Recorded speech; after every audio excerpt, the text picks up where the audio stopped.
ఆంధ్రప్రదేశ్ ప్రభుత్వం సూపర్ 6 పథకాలను ఒక్కొక్కటిగా అమలు చేస్తోంది. జూన్ 12న తల్లికి వందనం పథకాన్ని ప్రారంభించింది. అలాగే త్వరలోనే అన్నదాతకు సుఖీభవ ప్రారంభించబోతోంది. ఇక ఆగస్టు 15న మహిళలకు ఉచిత బస్సు పథకం అమలు కానుంది.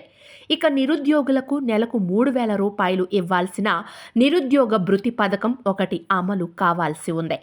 దీన్ని అమలు చేసేందుకు మంత్రి నారా లోకేష్ సంబంధిత శాఖలతో చర్చలు ప్రారంభించారు.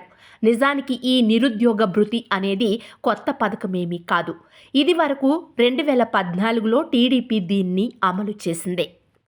అప్పట్లో నిరుద్యోగులకు 1,000 రూపాయల చొప్పున ఇచ్చింది. అయితే అప్పట్లో ఈ పథకం సరిగ్గా అమలు కాలేదు. చాలా విమర్శలు వచ్చాయి. అందుకే ఈసారి అలా జరగకుండా దీన్ని పక్కాగా అమలు చెయ్యాలనే ఉద్దేశంతో స్వయంగా లోకేష్ దీనిపై ఫోకస్ పెట్టారు. ఇటీవల తల్లికి వందనం కూడా బాగా అమలు చేశారని ఆయనకు పాజిటివ్ రివ్యూలు వస్తున్నాయి.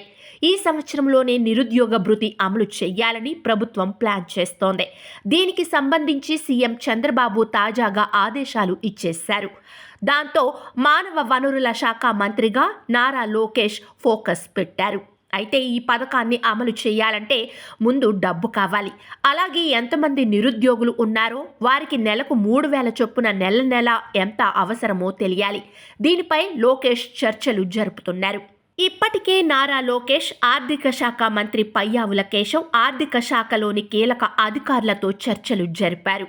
అయితే ప్రస్తుతం ఖజానాలో ఎక్కువ డబ్బు లేదని, ఉన్న డబ్బును అన్నదాత సుఖీభవ, ఉచిత బస్సు పథకం, ఉచిత గ్యాస్ సిలిండర్, పెన్షన్, రేషన్ వంటి వాటికి సర్దుబాటు చేస్తున్నట్లు మంత్రి పయ్యావుల కేశవ్ చెప్పినట్లు తెలిసిందే. అయితే ఇటీవల ఏపీలో పెట్టుబడులు పెరిగాయి కాబట్టి మరింత రెవెన్యూ జనరేట్ అయ్యే అవకాశాలు కనిపిస్తున్నాయి. అందుకే నారా లోకేష్ ప్లాన్ మొదలు పెట్టారని సమాచారం. అయితే ఈ నిరుద్యోగ భృతిని అందరికీ ఇవ్వరు. చదువు పూర్తయి ఉద్యోగం లేని వారికి ఇస్తారు. అర్హతలు ఏంటంటే ఏపీ నివాసి అయ్యుండాలి. వయసు 18 సంవత్సరాల నుంచి 35 సంవత్సరాలు మధ్య ఉండాలి. తప్పనిసరిగా 10th, ఇంటర్మీడియట్, డిప్లొమా, ఐటీఐ లేదా డిగ్రీ పాస్ అయి ఉండాలి. పూర్తి వివరాలను త్వరలో ప్రకటించనున్నారు.